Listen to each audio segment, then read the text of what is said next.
Welcome to another episode of Behind the Business presented by Gore Mutual. I'm your host, Ian McLean, President and CEO of the Greater Kitchener-Waterloo Chamber of Commerce. This podcast is recorded on the traditional territory of the Neutral, Anishinaabe, and Haudenosaunee peoples. Each week I sit down for candid conversations where we go beyond the boardroom and behind the business to uncover the real stories of Waterloo Region's business community.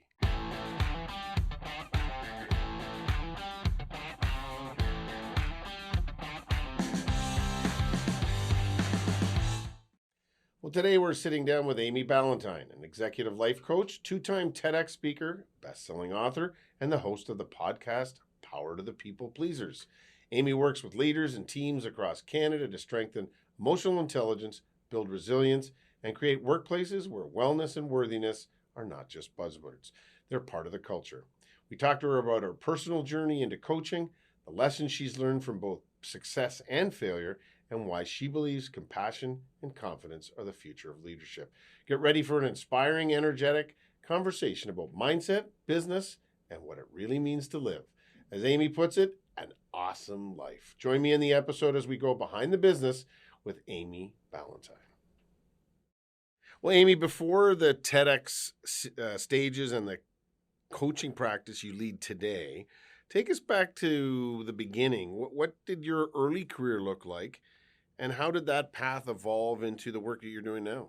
Yeah, I worked in higher education for a few years, and a primary focus of that job was mentoring student leaders. Mm-hmm. So I was already doing these similar kind of behaviors of asking maybe some tough questions when they needed to hear that, giving them space for accountability and guidance. And then I moved into working for a corporate training and team building company. And as you can imagine, this is where we were supporting companies to improve their communication, their teamwork, their camaraderie, their ability to work through difficult challenges together.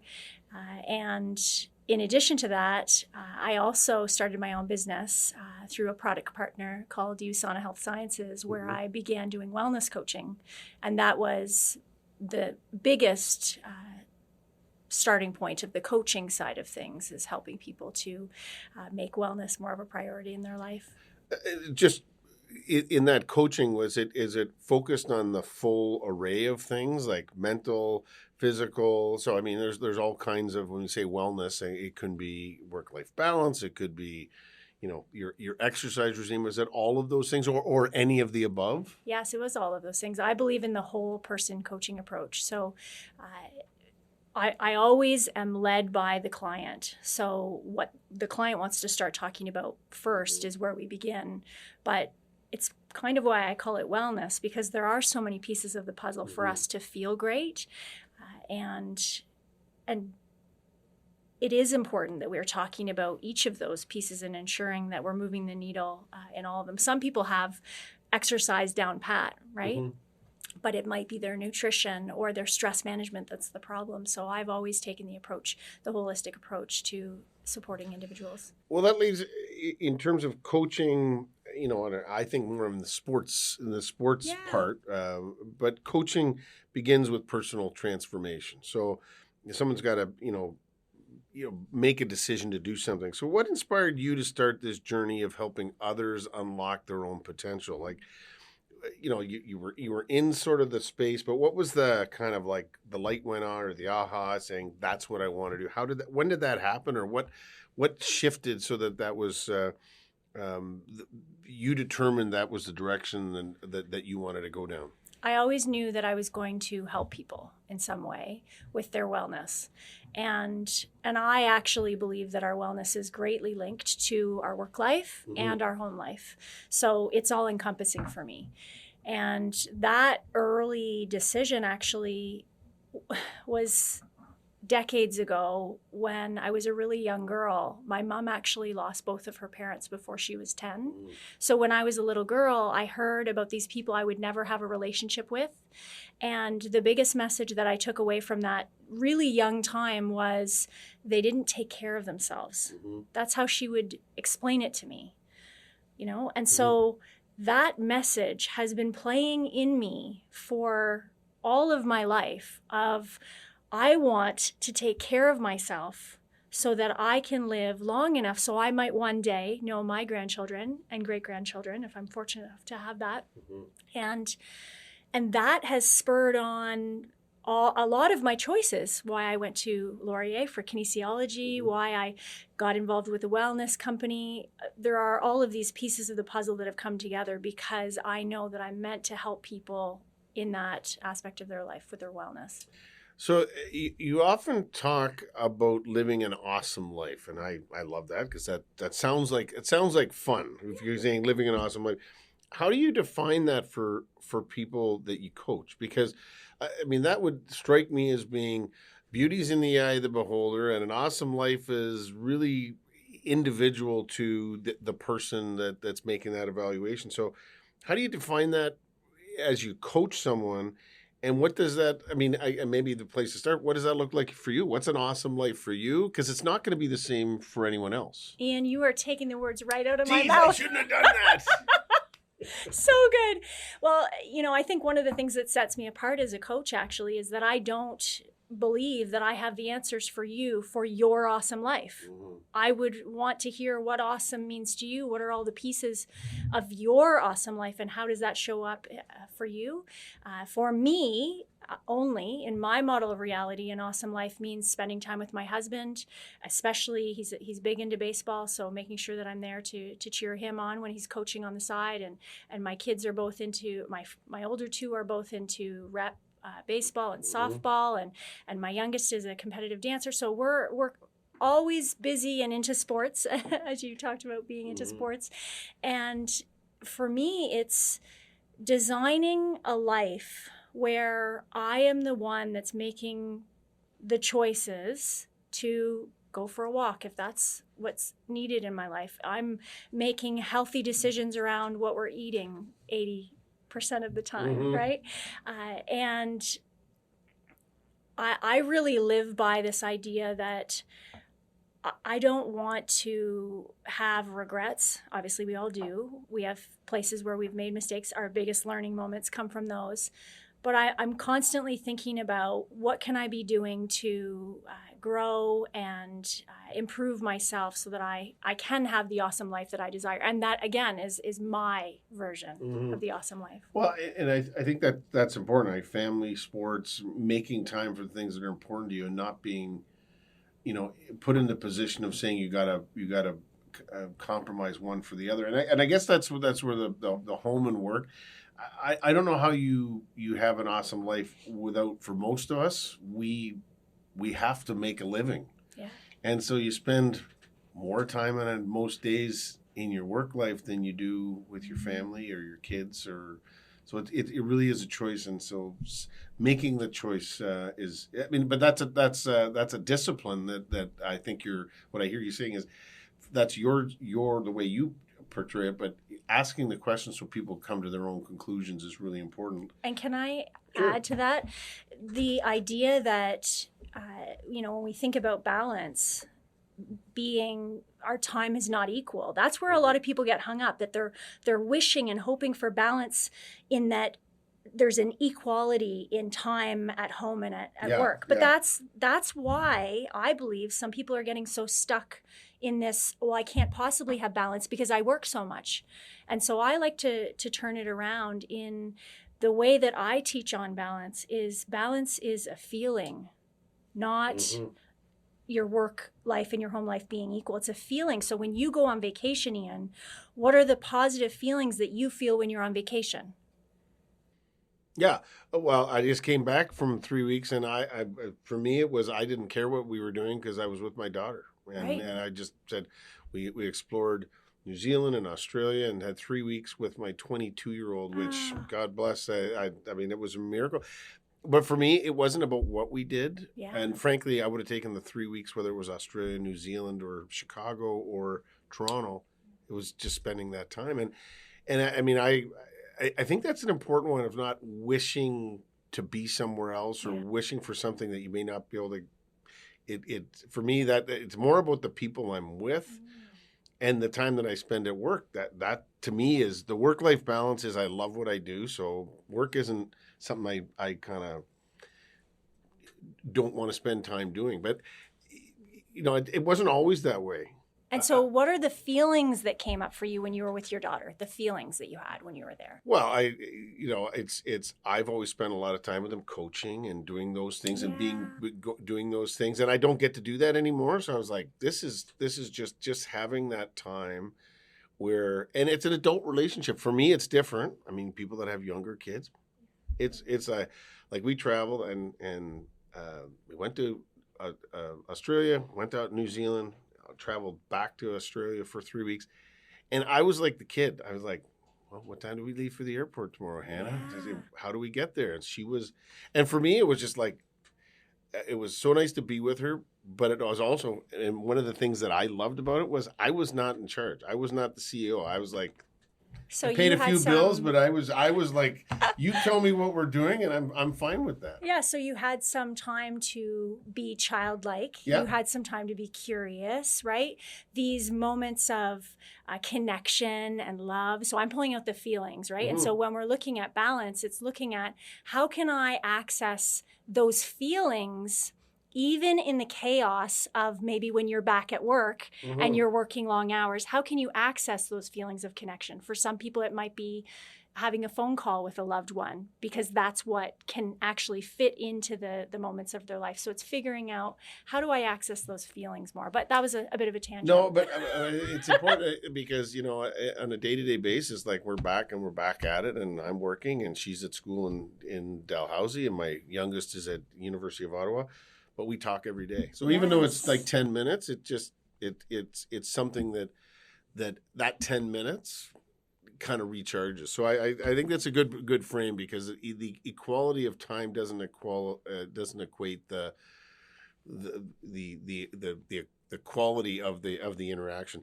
Listen, a lot of leaders are still coaching as something you turn to when things go wrong. Like that, you only coach like everything's fine, and if there's a problem, then you go to, well, we're going to have a coaching session, or people look for that coaching when something goes wrong.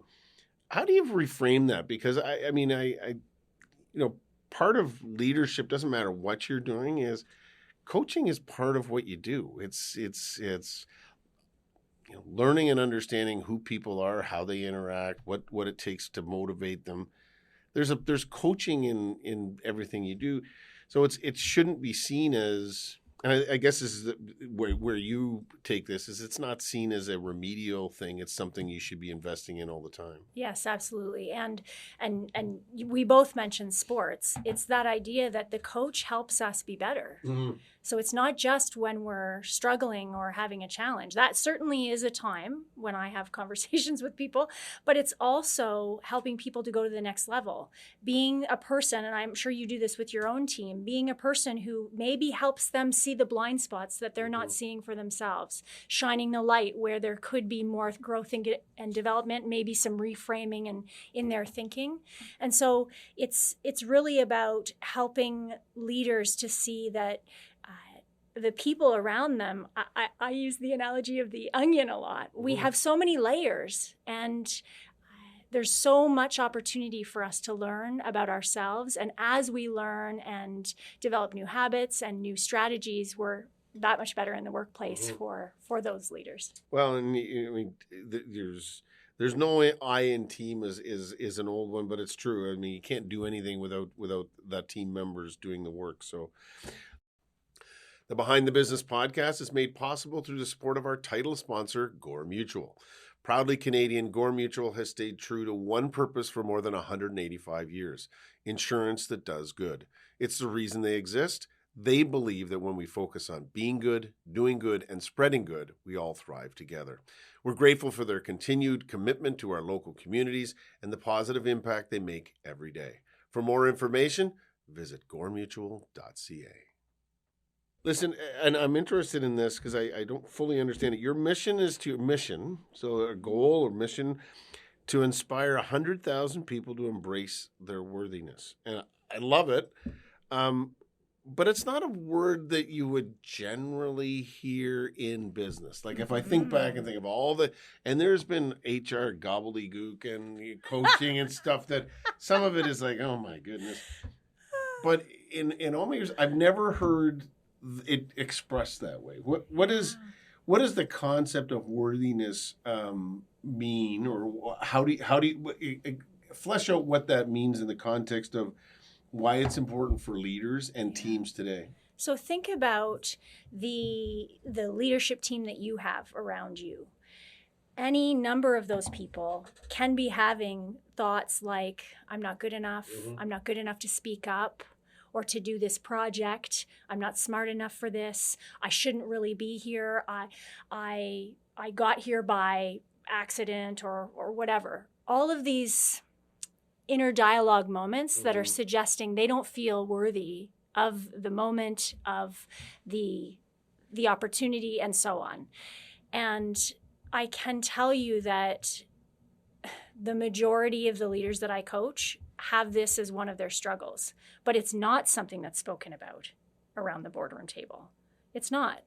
So part of what I'm about is helping individuals. We're all humans at the end of the day, whether you're around this boardroom table or that one, right?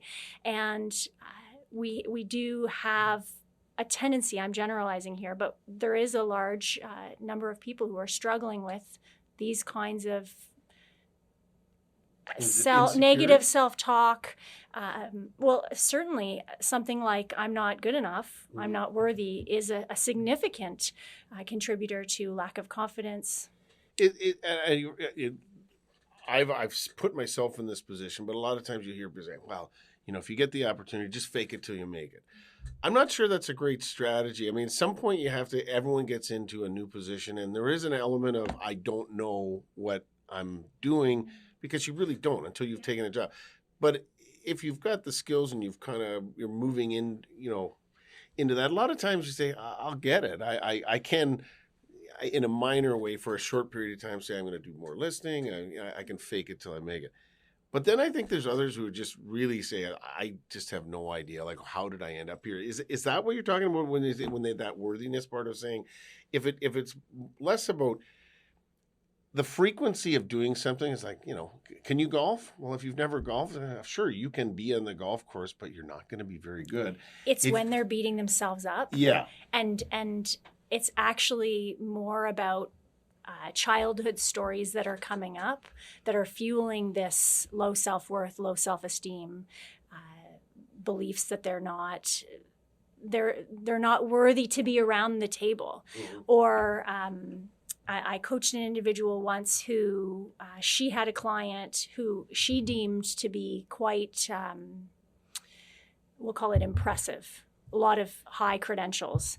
And she sat across from this individual, and for a time, until she got her act together, for a time she was questioning whether she was the right person for this individual, when all along she was. But she needed to work through that negative self-image. I think lots of people have that, and I think it's important, and I think it's a different way of expressing it that is probably worth exploring. Listen, the coaching industry, and I don't know whether it's COVID or whether it's like anyone, like in many things, anyone can hang out a shingle. Yeah. But it certainly has the coaching industry in a lot of different ways, whether it's some sector specific or, sales coaching, because everything is in that context. How have you built the the credibility, I should say, and find your niche in a competitive field where your context of coaching is much more broad or holistic than what others might say? I can coach someone on the sales technique, as an example. Like, how are you going to close? Like, that is, you can certainly call that coaching, but it's a different type, or it's more narrow. How have you found that credibility in when there's lots of people saying they do coaching? So I think one of the things that has helped build my credibility over time is that I keeping on. I've been around for 17 years. Yes, it started in wellness coaching, added life coaching, added executive coaching. All the while I had been coaching very high-level professionals, and within the last 5 years went and got the executive coaching certification. So I continued to up-level my certification skills and practice. I'm a big proponent of being in the state of practice. So continuing to make sure that I am also being evaluated to ensure that my coaching style and strategy is effective for the person across from me. Of course, I can see it in the client and the results that they're getting and the experience that they write. And I gather those testimonials for the social proof, obviously. But I'm also, as a part of the International Coaching Federation, in order to stay within that, you have to have mentors check in on your coaching style and ensure that you are following a set of guidelines and principles. So it is interesting that you can go and become a coach by buying a program for $25 off the internet. But I can tell you that with every single year, I'm continuing to up-level my skills. Last year, I spent the entire year learning Neuro-Linguistic programming and hypnosis. So I've added that entire body of work as part of what I now offer in a different format of coaching called breakthrough coaching. So I really do believe part of it is the keeping on factor. Mm-hmm. Mm-hmm. As a woman in leadership and a business owner, and there is with every passing day, there are more women that are becoming business owners and entrepreneurs. What challenges have you faced in what is still, for the most part, a male-dominated space? I think the biggest one is a gentleman taking credit for the work that I had done. Mm. And, as I was thinking about this question for myself, if a client had come to me and shared this, I think the coaching that I would give back to that person, and I'm giving to myself every time I talk as a coach, I'm speaking to myself as well, right? Yeah. And the coaching that I would give is, we have an opportunity to strengthen our own, I call it the celebration muscle, to strengthen our own confidence in knowing who we are and what we bring to the table, and being our own advocate, our own cheerleader in these moments. And sometimes things happen. And in this particular instance, it was a really great learning opportunity for me to grow as a human. And in some of the crappy moments in our life, this is the place where we have an opportunity to turn and look towards learning. And that's the advice you would give to, if you were coaching someone, is that, and I hear you saying is you're giving yourself that same advice? For sure. Yeah. For sure. Yeah. You've worked with organizations across the country, so you're in 17 years. I'm sure you'd have a long list of folks in different sectors and certainly across the region. I'm interested in when you see the landscape of no different for us. I mean, I know chamber leaders and chambers right across the country. I'm always interested in how we stack up as a region again in that context. How does Waterloo region stack up in terms of culture and innovation and and that leadership mindset? Yeah, from what I've seen personally, I'm really impressed.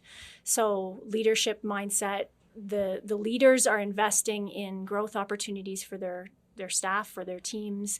They're bringing in people like myself for coaching. They're having workshops. They're developing and investing in their people. We know that Waterloo region is a hub for innovation and for tech, and that absolutely is the case with new businesses starting all of the time here, and businesses staying because we have such awesome resources, including places like the Chamber for these companies. So I think we're doing a really great job here in Waterloo region.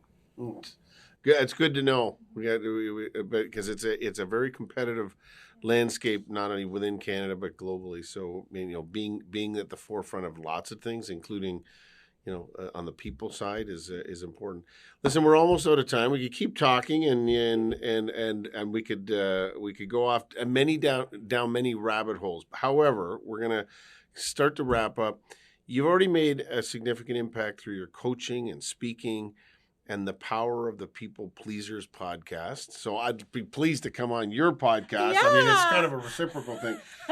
But what's next for you and for Ballantyne Coaching? Yeah, so I'm really excited to be offering more in-person trainings. So coming up, there's hypnosis certification trainings, a breakthrough boot camp, helping people to unlock in a far bigger way than a typical goal-setting training offers. And I'm really excited to be a part of the innovation concept and adopting AI, and individuals can have me as a coach in their pocket coming soon with a new avatar. So I'm very, very excited for that. Well, AI, we could spend a whole show on that, because that is going to there's going to be coaching required on how to use AI, and for every size and every sector, every job is going to be, AI is certainly changing things. So I'll look forward to watching that. Listen, at the this podcast is as much about hearing the stories of business leaders. But as much as anything, it is about leadership, and so I always ask the same set of questions, because I'm always there's no right or wrong answers here, but it's always interesting to hear what I don't know how many we've done of these, probably 30 or 40 podcasts. Everyone takes a different, the question rings different in their own head, and how they respond is different. So, in our rapid fire questions, if I was to say, what would you tell your younger self? What would that be? It would be to trust your intuition, and my ability to connect to my emotions is a superpower. It's a strength, and that is my emotional guidance system guiding me to the things that I'm meant to do. What or who inspires you the most? My kids. I absolutely believe 100% that they were sent to me so I could learn a variety of lessons, many lessons. I continue. Yeah, they challenge us, and they force us to learn lessons, don't they? Yes, and for me to teach them. So it's this beautiful synergy. Okay, if you weren't in your current career, I mean, that's after this conversation, hard to imagine that. But if you weren't in your current career, what would you be doing instead?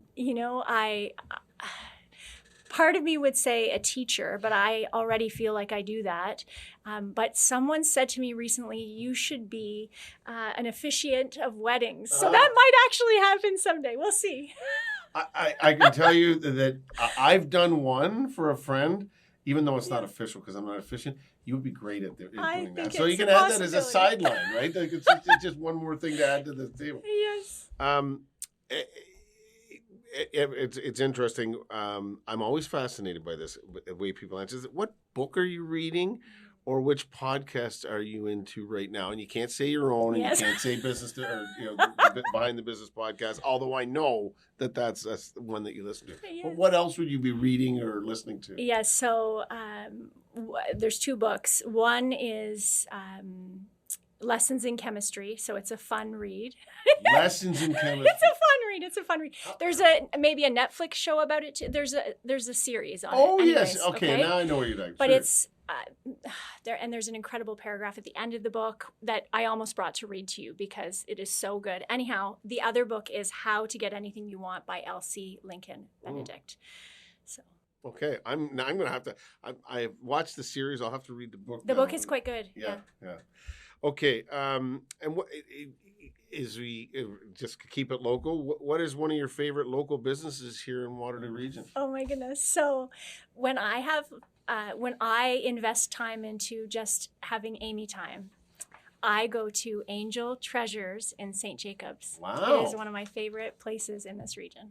I'll have to check that out when we're up to visiting our friends at Home Hardware. Yeah. Okay, and just as we wrap up, so people can, because you're a fascinating conversation we've had. I'm sure lots of people want to reach out to you. What's the best place for any of our listeners or those listening to the podcast or listening online to connect with you and learn more about your work? If individuals are on LinkedIn, I would love to connect with them there. I'm also on Instagram as well, and my website, amyballantyne.com. Well, there you go. Well, thanks so much. I appreciate it. One of the most valuable commodities that leaders and entrepreneurs have is time. So thank you for sharing some of yours with me. Thank you so much for having me here. Thank you for joining us for another episode of Behind the Business, proudly presented by Gore Mutual, insurance that does good. New episodes drop every Thursday, so be sure to tune in next week. You can also visit greaterkwchamber.com to catch up on past episodes anytime. We'll see you next time as we continue to go behind the business.